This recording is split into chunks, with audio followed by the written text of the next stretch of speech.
Welcome to everybody to Deck Pass Live, presented by Xfinity. We're at the fourth stop of the TYR Pro Swim Series in Bloomington, Indiana, where we've got one more race to go tonight. And after an electric night of swimming, what else can we top it with? The 200 mixed medley relay. Hi everybody, I am Jeff Commings, along with Olympic gold medalist Kaitlin Sandeno. Hey. I've been looking forward to this all day. I don't know about you. We really have been. Well, first the suspense, because we were like, okay, who's going to be doing which leg of this relay? What are these relays going to look like?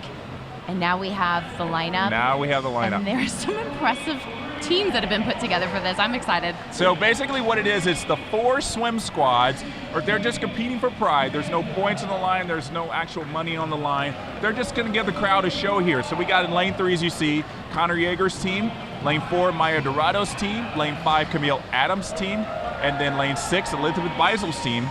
This is gonna be fun to watch, Kaitlin. We'll send it up to Jason Rowdy to call this race.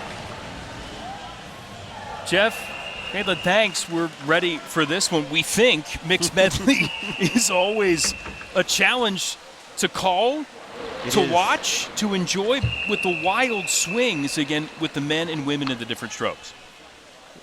It's not as wild as the 400 medley relay, but you're right. The lead can change, and so many times the true strategy is to try to lead off with your men. Try to get the men the first 2 legs of a race. That's the ideal situation, to kind of spread yourself out there and get some clean water and some momentum, but it doesn't always work out that way, and this is a perfect example. Only one man leads off. Now, you heard Michael Andrew at the end of our Olympic Channel coverage saying, I'm swimming against 3 women right now. We'll see if I can give ourselves a big lead. And again, second best, Elise Hahn for Team Beisel in lane 6.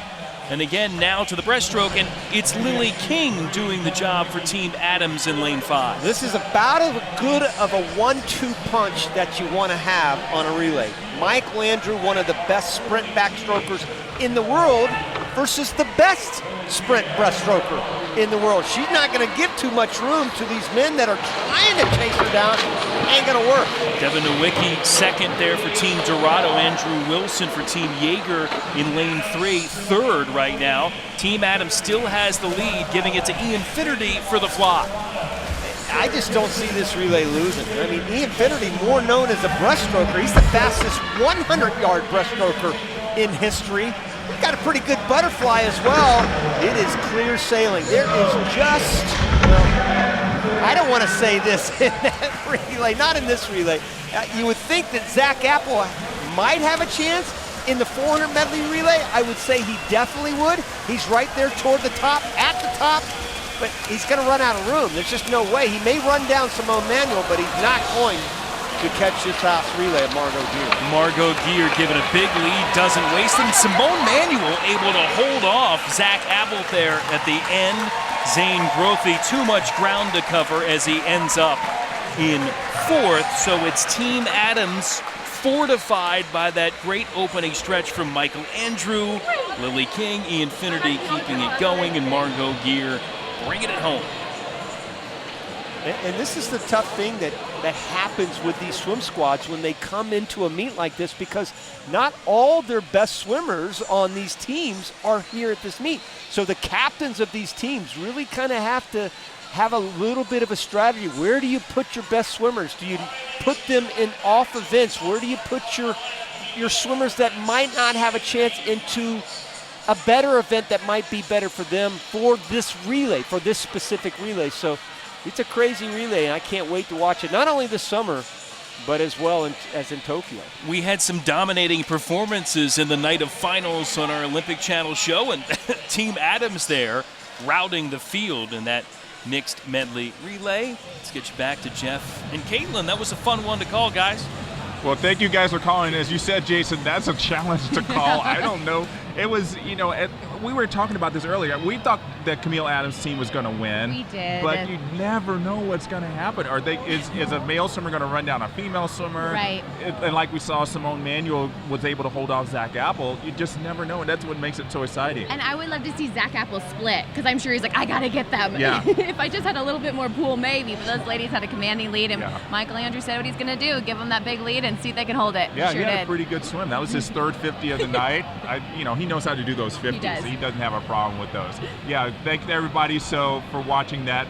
So So as we said, those were swim squads, and although those weren't for points, we're going to look at the standings. This is before tonight's finals started. So we got Camille Adams in first, then we got Connor Yeager's team in second, Maya Dorado's team third, and Elizabeth Meisel's team in fourth. And I think this is going to kind of change a little bit. I think Camille had some good swims there. Michael Andrew won both events. But I think Connor Yeager had some good swims tonight, so we're going to see how this shakes up. We'll talk about that tomorrow. But with us right now is Connor Yeager. Good to see you again. Yeah, good to see you both. Thanks for having me. So just first of all, talk about that 200 medley relay. As one of the captains, were you just like, come on, Zach, we got it. How'd you feel about a bronze? Yeah, hey, at least we're getting a medal. I guess there are 4 teams, but still, hey, we're on the podium, right? So, yeah, that's really fantastic. So, have you ever been to Bloomington? Did you ever have to swim against IU? Yeah, I've been here a bunch. But I was hanging out with my Michigan coach, Josh White, before the meet. He went to grad school here. I was like, hey, Josh, drive me around a little bit. I've been here 100 times, and I've seen the pool and the hotel. Hey, Bloomington's a really nice town. Yeah. I've only seen the pool before, but it's a really nice town. A lot of great restaurants, too. I just cannot believe. I mean, is Ann Arbor better? Yeah, I would say yes, it is. But Bloomington is a solid town. Knew it was going to be thrown in there somehow. I can't just come out here and promote Bloomington. Like, that'd be ridiculous. Yeah, I think you wouldn't be able to go back to Ann Arbor. Yeah, no, you can't go to Michigan. I mean, what does it feel like to watch these Wolverines swimming so well tonight? It's fun. Yeah, I mean, it's fun. It's been a long time since I was able to come and do a couple Go Blue chants. So, unfortunately, we don't do that at work where we cheer each other on as someone's completing something. So it's great to come and, yell with the guys and the coaches and the girls. It's a lot of fun. What is life after swimming like? What are you up to these days? I work for a real estate developer in Hudson County, New Jersey, so like right outside the city. Yeah, I live in Hoboken. I work in Jersey City, and I'm married. My wife works in Manhattan. Awesome. Yeah, life. What do you miss the most about swimming? I really miss the race. Right. Like, I really miss the race. Definitely. And you kind of forget until you see something like this. And, you get an itchy to get in. Yeah, you get it. You get it a little bit. A little bit of that adrenaline rush. Yeah, a little bit of the adrenaline rush. Yeah, it's awesome. But, it's great to be able to stay involved still in the sport and swim squads and, follow the meet with purpose. Really stoked when one of my swimmers does well. Hey, Caleb Dressel, it's awesome you're swimming so fast in Atlanta. Hope you hear this. Thank you for swimming so fast at a different meet. Yeah, we really needed you here. Yeah. So many points. Yeah. So I was thinking about you at the women's NCAAs when Brooke Ford, he swam that extra 50 in the 800 free relay. Yeah. I don't know if anybody saw last Olympic trials and prelims of the 1500 where you swam that extra 50 in the 1500 prelims. Like, thanks, Jeff. Well, it was fun for everybody. I mean, not for you, but no, I had fun. I had fun. I made finals. I made actually, it was my second final at Olympic trials, but I was like, hey, it's a great swim. Mike Bottom was real worried about my psyche. Yeah. After that, he's like, hey, don't let it get to you. Like, what are people saying? What are you talking hey, about? Don't listen to what everyone's saying.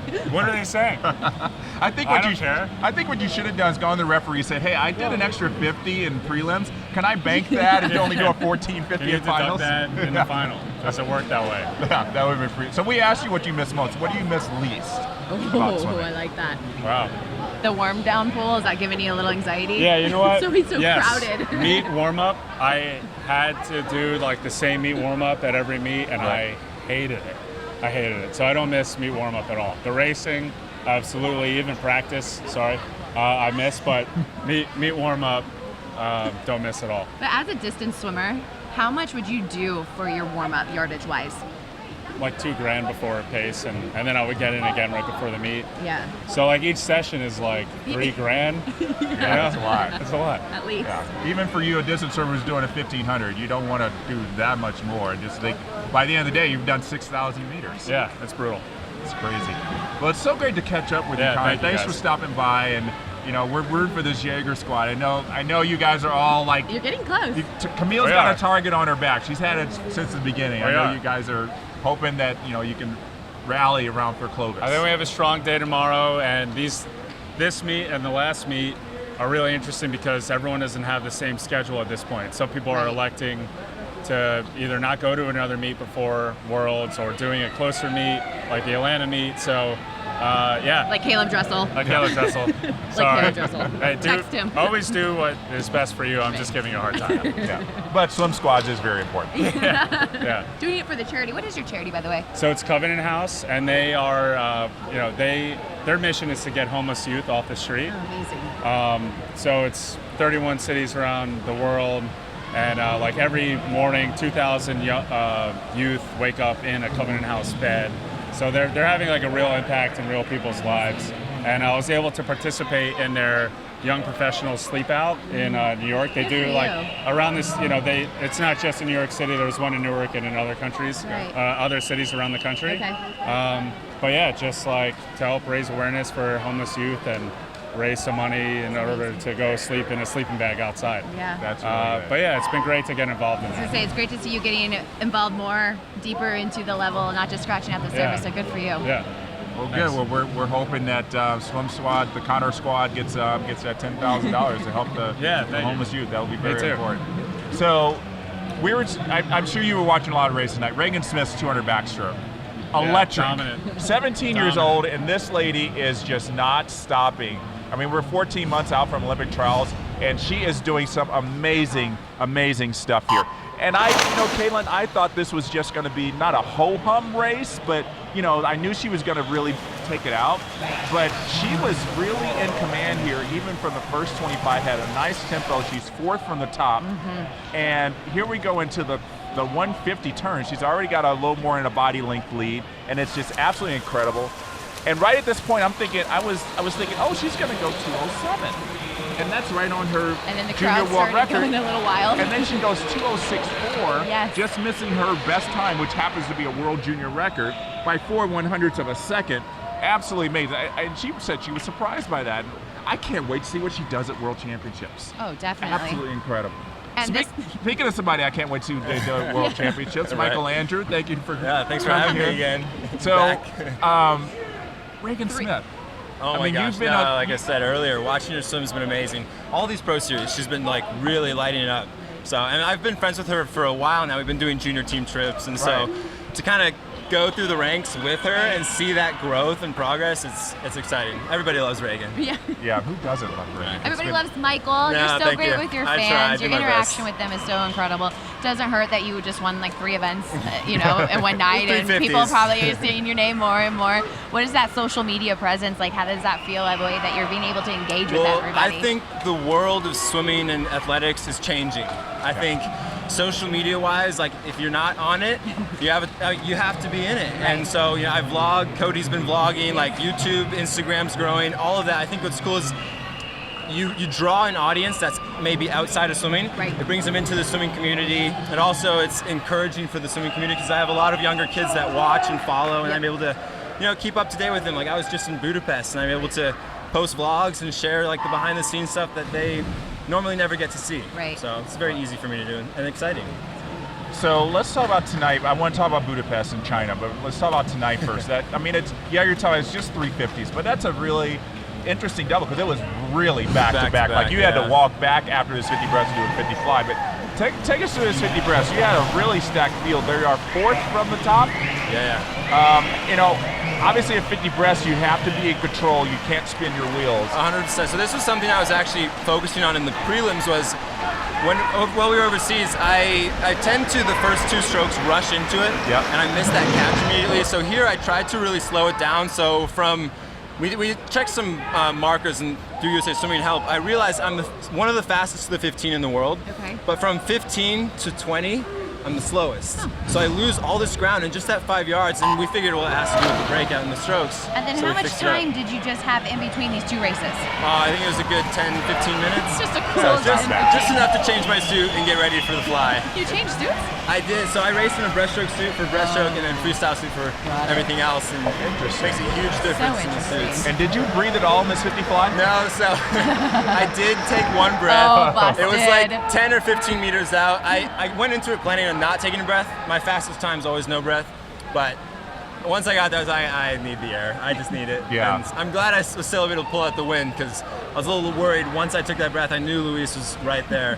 So it was a fun night, good racing. Times are, but I'll take it. They're a little bit off what you went in Budapest, but I mean, I want to talk about that because the format, just 4 people in the water, does that make it a little less nerve-wracking knowing there's only 3 other competitors instead of 7? Well, 100%. And I think almost what made it less nerve-wracking wasn't as much that there was only 4 athletes, but that I could come 4th and still make $5,000. Yeah. So like we've never been to a swim meet where that type of money is available. Sure. And so to swim in that format, a lot of the athletes were like, yeah, this is awesome. Let's go for it. Like, I remember in China, I did 4 events the first day, 5 events the second day.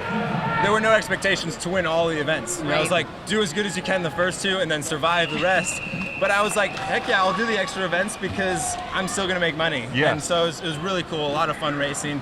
And I think what was great is it's got that World Cup atmosphere where you're with the athletes, you're together, you create a community. Like, those guys are my family now. So. Yeah, and most people don't think that athletes that are competing against each other actually kind of like each other and want to hang out with each other. You think it's all animosity. Oh no, I mean, it's game face when it comes time to race. Right. But outside that, we go out together, we eat lunch, dinner, ride the bus together, always. Didn't we have like a merged relay too, correct? Yes. Right? Oh, it's even weirder than this. No, it was crazy. So athletes would sign up to do a relay, and they would draw the athletes based on a stroke out of a hat. Oh boy. So on our Budapest relay, medley, I ended up doing a relay with Vladimir Morozov, Anastasia Fesikova, and Katie Miley. So 2 Americans, 2 Russians on a relay. We won, but like our forces came together. It's so cool because you never think you get to do something like that. Yeah. Right. So it's very different. I mean, obviously not like competitive like Olympic type stuff, but it's fun. You make money for that relay as well? Oh yeah. Oh yeah. Oh yeah. Doing it for the money. But the spectators love it, and I think that's where swimming needs to go. It needs to become more entertaining. And even with the Champion Series, there were shows, dancers, like musicians, like acrobats. Just, it's crazy. You don't see that at regular swim meets. Yeah, and I think they're really excited about Indianapolis. You're going to be in Indianapolis. Yes, I will be in Indy. I think USA Swimming has seen what's happened in China and Budapest, and I think they want to just end this series with a bang. Right, and really 100%. I think it's awesome. We got to end it on the top. Yeah. Like, always. Like China was great. Budapest was spectacular. Indy's just got to be out of this world. Yeah, I remember they had Duel in the Pool there a couple of times, and amazing the job. atmosphere was electric. And I can't imagine what it's going to be like. I kind of get chills thinking about what it's going to be. I'm excited to and come it's back going to be fun. It's probably going to be like one of your last meets before you go to Worlds? No, we just getting started. This is Michael Andrews. He doesn't You're right. You're right. Yeah, no, our season's ridiculous. Like, you thought the last travel was nuts. It's Indy, home for a week, Mare Nostrum, so Monaco, Cannes, Barcelona, Sedicoli in Rome, then back home for 2 weeks. I have a wedding, and then the day after that wedding, I fly to Singapore for staging camp, and then Worlds. Wow. Not your wedding, is it? No, okay. not my wedding. I'm just saying you have a wedding. Still single, still like, Throwing it out there. Just wanted to make sure. All right, so if you want to see Michael Andrew and a lot of other great people before World Championships, you got to get your tickets for Indy. You see it there. Go to usaswimming.org to get your tickets. May 31st and June 1st. I'm going to be there. I can't wait to see how this turns out. I'm looking forward to seeing you guys there. Yeah, it's going to be really fun. I cannot wait. I'm more excited just to see how some of these Americans are going to race in their home pool because it's they're going to be excited to bring it out for the crowd. It'll be really cool. It'll be some fast swims. Yeah. And I know I'm doing the 2IM as well, so I was like, well, after that, back in there. After you're swimming Richmond, I think the 2IM is going to carry the momentum. Yeah, that's going to be great. Congratulations on tonight. Safe travels back home, and we will see you in a couple weeks. See you guys later. All right. So thanks everybody. We're gonna have a lot of fun in Indy with Michael. Thank you guys for joining us for this mixed medley. We had some great conversations with Connor and with Michael, and we'll see you tomorrow. We've got a couple of IU greats. We're going to have Zane Grothe and Lily King on our evening show. Zane Grothe is going to be on our afternoon show, and Lily King's going to be on our evening show, so you don't want to miss those. That's our lineup for the races. It's going to be a lot of fun. We got the 800 free, 100 back, 200 breast, 100 fly, 200 IM. Wrapping it up with, in style, the splash and dash, the 50 free. Nathan Adrian's going to be back. The crowd's going to go nuts for him. They're excited to see him racing again. Katie Ledecky's in the 800. So it's going to be so much fun. We'll be back here tomorrow after all the C&D finals. So it's going to be a little bit later than normal for Deck Pass Live in the evening. Again, check us out also in our afternoon show. And we'll see you back here tomorrow. Thanks, everybody.